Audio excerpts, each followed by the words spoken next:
Hello friends, जैसा कि आप सभी जानते हैं आपका नीट का एग्ज़ाम बहुत नज़दीक है और उसकी डेट धीरे धीरे करीब आती जा रही है। तो हम दोबारा आपके लिए बायोलॉजी का चैप्टर वाइज रिवीजन स्टार्ट कर रहे हैं, जिसमें हम चैप्टर वाइज बायोलॉजी के क्वेश्चन सॉल्व करेंगे। तो ये सभी क्वेश्चन नीट के लिए बहुत इंपॉर्टेंट होते हैं। साथ में हम वीडियो के लास्ट में आपको एक निमोनिक भी बताएंगे, जिससे आपको हर टॉपिक में कुछ ना कुछ ट्रिक्स मिल जाएंगे, जिससे आपको उसे याद रखने में बहुत ही हेल्प मिलेगी। तो आज हम देख रहे हैं बायोलॉजी का पहला चैप्टर, द लिविंग वर्ल्ड। तो हम देखते हैं इसके इंपॉर्टेंट क्वेश्चंस। तो पहला क्वेश्चन है, the label of a herbarium seat does not carry information. यानी कि एक हर्बेरियम सीट के लेवल पर किसकी इंफॉर्मेशन नहीं होती है? Date of collection, name of collector, local names या फिर हाइट ऑफ द प्लांट। तो देखिए, हर्बेरियम एक प्लांट का कलेक्शन होता है। ये एक फाइल होती है जिसमें प्लांट्स को ड्राइड यानी कि सुखाकर, प्रेस्ड उन पे प्रेस कर कर सीट में चिपकाया जाता है। और इस सीट का साइज 7x12 सेंटीमीटर होता है। और इस सीट में प्लांट्स के बारे में कई सारी इन्फॉर्मेशन दी हुई होती है, लेकिन इसमें उनकी हाइट के बारे में कोई भी जिक्र नहीं होता है। तो यहाँ पे इसका सही आंसर है डी, जो कि गलत दिया है, क्योंकि इसमें प्लांट की हाइट के बारे में कोई इन्फॉर्मेशन नहीं होती है। इसके अलावा date of collection, name of collector and local names, ये सभी उसमें होते हैं। देखते हैं अगला question. Match column first with column second for house fly, classification and select the correct option using the code given below. तो इस ऑप्शन में हमें हाउस फ्लाई का क्लासिफिकेशन दिया है, तो यहाँ पे हमें सही मैचिंग करनी है। तो यहाँ पे है कॉलम फर्स्ट और इधर है कॉलम सेकेंड। तो देखिए, यहाँ पे है family, order, class and phylum. तो देख लेते हैं इसकी मैचिंग क्या होगी। तो जैसे कि हम जानते हैं, हाउस फ्लाई की फैमिली होती है मस्केडी, तो इसे हम मैच करेंगे थर्ड ऑप्शन से। इसके बाद है ऑर्डर, इसे हम मैच करेंगे फर्स्ट ऑप्शन से, यानी कि डिप्थेरा। इसके बाद है क्लास, हाउस फ्लाई की क्लास होती है इंसेक्टा एंड फाइलम होता है आर्थ्रोपोडा। तो यहाँ पे इसका सही आंसर होगा ए का थर्ड, बी का फर्स्ट, सी का फोर्थ एंड डी का सेकंड। देखते हैं अगला क्वेश्चन। तो यहाँ पे हमें कुछ स्टेटमेंट दिए हैं, तो पढ़ लेते हैं क्वेश्चन क्या है। Study the four statement a to d given below and select the two correct one of them. यानी कि यहाँ पे हमें 4 स्टेटमेंट दिए हैं और इनमें से केवल 2 ही स्टेटमेंट सही हैं। तो हमें देखना है कि इनमें से कौन कौन से स्टेटमेंट सही हैं। तो पढ़ लेते हैं। पहला स्टेटमेंट है, definition of biological species was given by Ernst Mayr. तो इसका पहला स्टेटमेंट सही है, क्योंकि बायोलॉजिकल स्पीसीज की डेफिनेशन अर्नेस्ट मेयर ने दी थी। दूसरा है, photo period does not affect reproduction in plant. तो ये गलत है, क्योंकि photo period reproduction in plant को अफेक्ट करता है। इसके बाद है, binomial nomenclature system was given by R H. Whittaker. ये भी गलत है, क्योंकि बायनोमियल नोमेनक्लेचर आप जानते हैं कैरोलस लीनियस ने दिया था। इसके बाद है D option, in unicellular organism reproduction is synonymous with growth. तो इसका ये भी सही है। तो यहाँ पे इसका ए एंड डी स्टेटमेंट सही है, जबकि बी एंड सी गलत है। तो यहाँ पे इसका सही आंसर होगा C, A and D statement are right. Nomenclature is governed by certain universal rules, which one of the following is contrary to the rules of nomenclature. यानी कि नोमेनक्लेचर के लिए कुछ यूनिवर्सल रूल फॉलो होते हैं। इनमें से कौन सा ऐसा ऑप्शन है या कौन सा ऐसा रूल है जो कि नोमेनक्लेचर के लिए नहीं है? तो देख लेते हैं। पहला option, the name are written in Latin and are italics. तो इसका पहला स्टेटमेंट सही है। दूसरा है, when written by hand the name are to be underlined. ये भी सही है। Biological name can be written in any language. तो ये गलत है, क्योंकि बायोलॉजिकल नेम्स को केवल लैटिन लैंग्वेज में ही लिखा जाता है। इसके बाद है, the first word in a biological name represent the genus name and the second name is specific epithet. तो ये भी सही है। तो यहाँ पे इसका सी स्टेटमेंट गलत दिया है। देखते हैं अगला question, which one of the following is not a correct statement, इनमें से कौन सही नहीं है।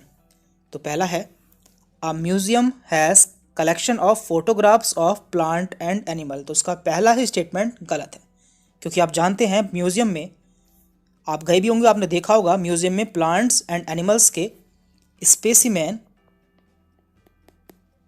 को प्रिजर्व करके रखा जाता है।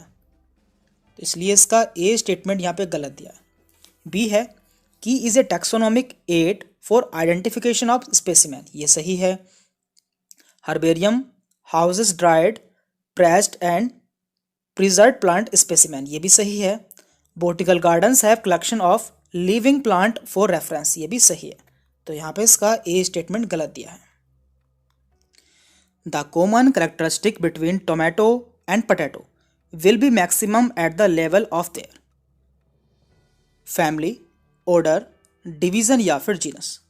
तो देखिए, टोमेटो एंड पोटैटो दोनों ही सोलेनेसी फैमिली से बिलोंग करते हैं और दोनों ही वेजिटेबल है, और सोलेनेसी फैमिली को पोटैटो फैमिली भी कहते हैं, पोटैटो फैमिली भी कहते हैं। तो इसलिए इसका सही आंसर होगा ए, फैमिली, क्योंकि ये दोनों ही सोलेनेसी फैमिली से बिलोंग करते हैं और दोनों के कॉमन कैरेक्टरिस्टिक्स इसी में सबसे ज़्यादा होते हैं। अगला क्वेश्चन है, which one of the following organism is scientifically correctly named, correctly printed according to the international rule of nomenclature and correctly described. तो यहाँ पे हमें देखना है कि इनमें से कौन सा नाम सही ISBN के अनुसार दिया हुआ है और उसका डिस्क्रिप्शन भी सही दिया हुआ है। तो यहाँ पे पहला ऑप्शन है Musca domestica, the common house lizard और रेप्टाइल। तो ये गलत है, क्योंकि आप जानते हैं यहाँ पे हाउस फ्लाई का जिक्र हुआ है और हाउस फ्लाई का साइंटिफिक नेम होता है मस्का डोमेस्टिका, जो कि एक हाउस फ्लाई है, ना कि हाउस लिजार्ड। जबकि हाउस लिजार्ड का साइंटिफिक नेम होता है हेमी डेक्टेलिस। इसके बाद है Plasmodium falciparum, a protozoan pathogen causing the most serious type of malaria. तो ये सही है, क्योंकि प्लाज्मोडियम फैल्सीफेरम एक प्रोटोजोआ है जो कि मलेरिया कॉज करता है, और यहाँ पे इसका नाम भी सही दिया हुआ है। तो इसका बी स्टेटमेंट यहाँ पे सही दिया है। इसके बाद है Felis tigris, Felis tigris the Indian tiger well protected in Gir forest. तो ये भी गलत है, क्योंकि इंडियन टाइगर का साइंटिफिक नेम होता है पैंथेरा टिग्रिस। तो यहाँ पे गलत दिया है। इसके बाद है D, E coli full name Entamoeba coli. तो ये भी गलत है, क्योंकि ई कोलाई का पूरा नाम एस्चेरिसिया कोलाई होता है। तो यहाँ पे इसका बी स्टेटमेंट सही है। अगला क्वेश्चन है, which one of the following animal is correctly match with its particular taxonomic category. तो पहला है tiger tigris species, cuttlefish mollusca class, humans primata family, housefly musca order. तो इसका पहला स्टेटमेंट सही है, क्योंकि टाइगर इसका जेनरिक नेम है एंड टिग्रिस इसका स्पीसीज नेम है। तो बायोनोमियल नोमेनक्लेचर के अनुसार इसका पहला ऑप्शन सही है। Which one of the following aspects is an exclusive characteristic of living thing. तो इनमें से कौन सी अवधारणा किसी लिविंग ऑर्गेनिज्म के लिए बिल्कुल सही है। तो पहला है isolated metabolic reaction occur in vitro, increase in mass from inside only, perception of event happening in the environment and their memory, increase in mass by accumulation of material both on surface as well as internally. तो यहाँ पे इसका सी statement सही होगा, क्योंकि सभी organism किसी external stimuli के लिए रेस्पॉन्ड करते हैं। इसके बाद है अगला question, ICBN stand for, ICBN की फुल फॉर्म क्या होती है। तो ये आप जानते होंगे। इसका सही आंसर होगा A, international code of botanical nomenclature. इसके बाद the living organism can be unexceptionally distinguishy from the non-living thing on the basis of their ability for, यानी कि किसी लिविंग ऑर्गेनिज्म को किसी नॉन लिविंग ऑर्गेनिज्म से किसके आधार पर अलग किया जा सकता है? Interaction with the environment and progressive evolution, reproduction, growth and movement, या फिर रेस्पॉन्सिवनेस टू टच।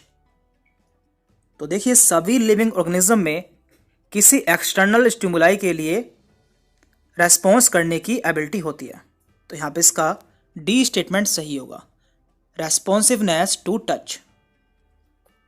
इसके बाद है one of the most important function of botanical gardens is that, botanical gardens का सबसे मुख्य फंक्शन क्या होता है? They provide a beautiful area for recreation, one can observe tropical plants there, they allow ex situ conservation of germplasm, they provide the natural habitat for wildlife। तो सही answer होगा सी, they allow ex situ conservation of germplasm। तो देखिए botanical gardens ex situ conservation के अंदर आते हैं। ex situ conservation means of site conservation, यानी कि यदि किसी प्लांट या फिर एनिमल को उसके नेचुरल हैबिटेट से निकालकर किसी ऐसे आर्टिफिशियल स्थान पर कंजर्व कर दिया जाए तो उसे हम कहते हैं एक्स सिटू कंजर्वेशन। तो इसलिए इसका सी स्टेटमेंट यहाँ पे सही है। इसके बाद है species are considered as real basic unit of classification, the lowest unit of classification, artificial concept of human mind which cannot be defined in absolute terms, real unit of classification devised by taxonomist। तो यहाँ पे इसका सही answer होगा A, species is real basic unit of classification, यानी कि species ही classification की सही बेसिक यूनिट है। तो देखिए अब से हम आपको हर वीडियो के लास्ट में एक निमोनिक भी बताएंगे जिससे आपको समझने में और आसानी रहेगी। तो आज हम देखेंगे बैंथम एंड हुकर्क। तो इन्होंने क्या क्या योगदान दिए थे? तो आपको याद रखना है मोना बंठन बड़ी, ये ट्रिक है मोना बंठन बड़ी।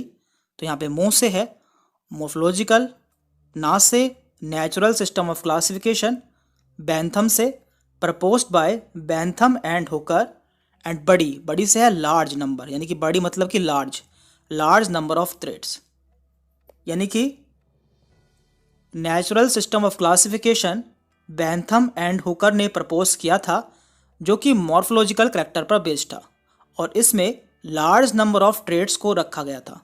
तो आपके लिए ये चारों पॉइंट्स ही बहुत ही इंपॉर्टेंट है, आपको याद रखना है मोना बंठन बड़ी। तो इस वीडियो में हमने देखे हैं द लिविंग बर्ड चैप्टर के कुछ इंपॉर्टेंट क्वेश्चन। आगे भी हम इस सीरीज को जारी रखेंगे और इसी तरह हम पूरी बायोलॉजी को कंप्लीट कर लेंगे। Thank you.